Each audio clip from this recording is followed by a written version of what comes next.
Le 8 mars est la journée internationale de la femme. Ce jour permet de faire le point sur l'évolution de la condition des femmes dans le monde.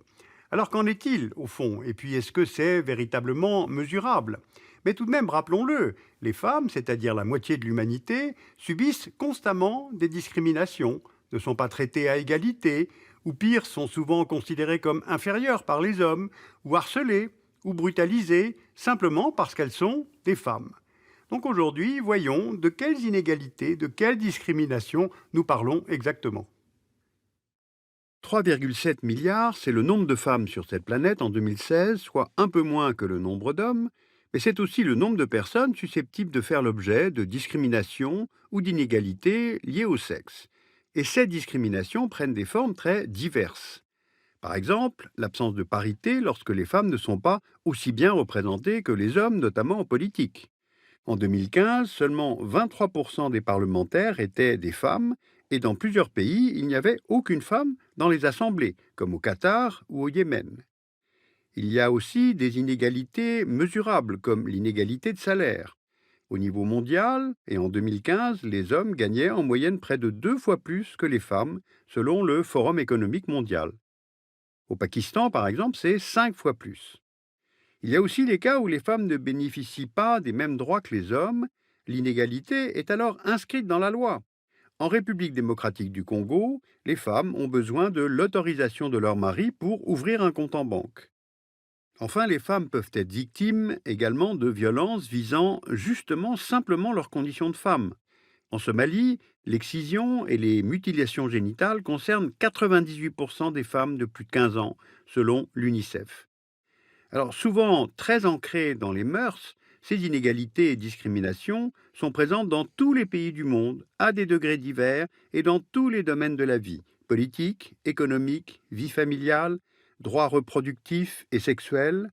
Donc la lutte pour l'égalité entre les femmes et les hommes est un combat global. Alors si ces injustices sont très anciennes, la mobilisation de la communauté internationale, elle, est assez récente. La première conférence intergouvernementale sur les femmes a été organisée par l'ONU en 1975 à Mexico, avec pour but d'améliorer la condition des femmes. 3 conférences suivront, en 1980 à Copenhague, en 1985 à Nairobi, puis en 1995 à Pékin, où les 189 États présents ont adopté la déclaration et le programme d'action de Pékin, qui fixe des objectifs de réduction des inégalités dans 12 domaines tels que les droits fondamentaux, l'éducation, la place des femmes dans l'économie. Donc la nécessité de réduire les inégalités entre les femmes et les hommes semblait faire l'unanimité. Alors depuis, est-ce qu'il y a eu des améliorations? Plutôt oui, car dans certains domaines, les femmes et les hommes sont aujourd'hui quasiment à égalité. D'abord le droit de vote.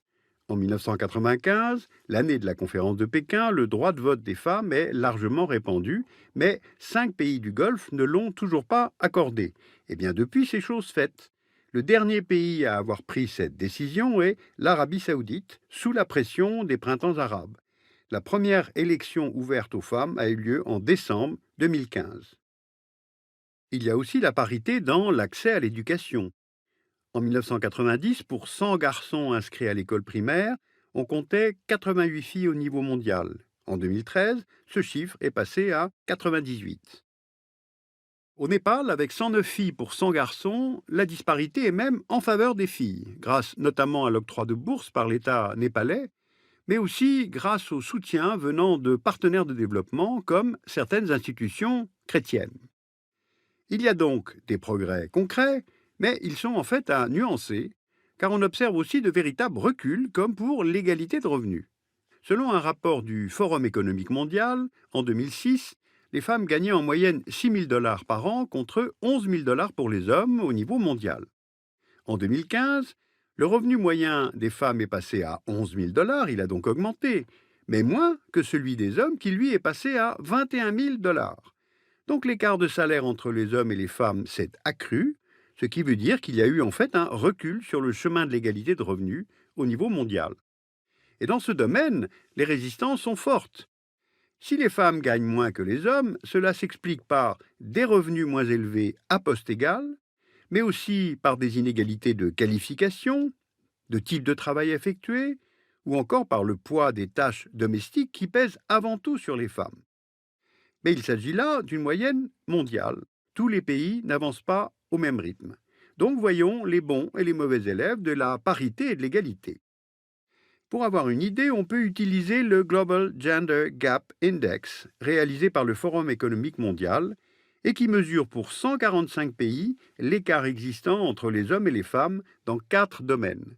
La place dans l'économie, l'accès à l'éducation, la santé et la place en politique. Vous voyez là les résultats de l'année 2015. Les pays les plus foncés sont les plus proches de l'égalité, les plus clairs ceux qui en sont le plus éloignés, et en gris, les pays à données non communiquées. L'Islande, la première du classement, se distingue notamment par ses 40% de femmes au Parlement et leur place dans l'économie. C'est aussi le pays où le congé accordé au père à la naissance d'un enfant est l'un des plus longs au monde. En bas de notre classement, on trouve le Yémen, l'Allemagne est au 11e rang, la France au 15e rang. Et en Afrique, il y a un pays qui sort du lot, c'est le Rwanda, qui est le 6e de ce classement. Et cette bonne performance s'explique principalement par la place des femmes dans la vie politique. Après le génocide de 1994, les femmes ont joué un grand rôle dans la reconstruction du pays, ce qui a été pris en compte sur le plan politique. En 2003, la nouvelle constitution impose un quota de 30% de femmes au Parlement. En 2015, 64% des députés rwandais étaient des femmes. C'est le pourcentage le plus important au monde. Mais ce classement ne prend pas en compte certaines réalités, comme les violences faites aux femmes. Par exemple, selon une enquête réalisée par le gouvernement rwandais en 2010, 2 femmes sur 5 avaient déjà subi au moins une fois des violences depuis l'âge de 15 ans. Par ailleurs, cet index calcule les inégalités entre les hommes et les femmes, mais il ne prend évidemment pas en compte les droits qui ne concernent que les femmes, comme l'interruption volontaire de grossesse, l'avortement. Allons voir le Nicaragua, 12e au classement, et où, dans le gouvernement nommé par le président Daniel Ortega, les ministres sont en majorité des femmes. Et bien pourtant, c'est aussi sous la présidence d'Ortega que l'avortement, auparavant autorisé dans certains cas, a été totalement interdit en 2009, Ortega cherchant à rallier des soutiens catholiques conservateurs. Et le Nicaragua n'est en fait pas une exception, puisque le Salvador a également interdit l'avortement, auparavant autorisé. Plus proche de nous, le Portugal et l'Espagne ont durci les conditions d'accès à ce droit. Donc ces exemples nous montrent que les droits des femmes, même inscrits dans la loi, ne peuvent malheureusement pas être considérés comme des acquis. Mais alors comment faire progresser la parité tout en garantissant les avancées obtenues? Quels sont les outils existants? Quels sont les moteurs pour ces avancées? Eh bien, dans le droit international, l'outil le plus connu est la Convention pour l'élimination de toutes les discriminations à l'égard des femmes, qui a été adoptée en 1979 et ratifiée par 189 États depuis. La ratification oblige les États à rendre compte de leurs progrès, mais les États ont aussi la possibilité d'émettre des réserves, c'est-à-dire de refuser d'appliquer certaines dispositions au nom de leur tradition, religion ou culture. Alors nous prenons au hasard le Qatar, qui a signé la Convention, mais refuse d'appliquer l'article 15 qui stipule que, je cite, les États parties reconnaissent à la femme l'égalité avec l'homme devant la loi. Fin de citation. Car pour le Qatar, cela rentre en contradiction avec la loi islamique. Au total, puisque 61 pays ont émis des réserves, la portée de cette convention, en fait, est très limitée. Donc face aux réticences des autorités à s'engager, c'est la société civile qui prend le relais et fait avancer les choses. Allons voir en Inde. En 2012, le viol et le meurtre d'une étudiante à New Delhi a entraîné une mobilisation sans précédent de la population pour réclamer des mesures protégeant les femmes. Résultat, le Parlement indien a adopté une loi durcissant les sanctions contre les personnes ayant commis un viol. Mais pour la société civile, ce n'est pas suffisant, car il reste très difficile pour les femmes de porter plainte contre leurs agresseurs parce qu'elles ont honte ou parce qu'elles ont peur des représailles. Alors plusieurs initiatives ont été lancées, dont Save City.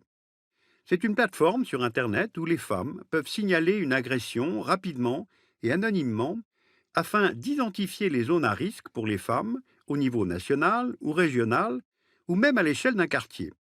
Vous voyez là, en bas à gauche, les zones mal éclairées d'un quartier de New Delhi, et en bas à droite, les viols commis dans ce même quartier. Alors que retenir de ce très vaste tour d'horizon? Le droit de vote des femmes a progressé dans le monde, la parité dans la scolarisation est quasiment achevée au niveau mondial, et ça c'est une très bonne nouvelle, car c'est une avancée qui engendre d'autres avancées par la suite. La parité dans les parlements nationaux progresse un petit peu, mais on remarque régulièrement que le Parlement français reste très masculin, pour ne pas dire carrément macho. Au niveau de l'égalité des revenus, il y a un recul au niveau mondial. Donc, les avancées ne peuvent jamais être considérées comme définitivement acquises. On le constate aujourd'hui avec le droit à l'interruption volontaire de grossesse, qui dans certains États a déjà été remis en cause. Donc, dans cette lutte constante, la mobilisation de la société civile est précieuse, car elle aide à faire émerger des lois plus favorables aux femmes. Elle aide aussi à faire évoluer les mentalités. Alors pour approfondir ce dossier, vous pouvez utilement aller sur le site internet ONU Femmes, qui est une agence des Nations Unies consacrée à la condition féminine. Et puis vous pouvez lire l'Atlas mondial des femmes, les paradoxes de l'émancipation, qui a été publié chez Autrement en partenariat avec l'Institut national d'études démographiques.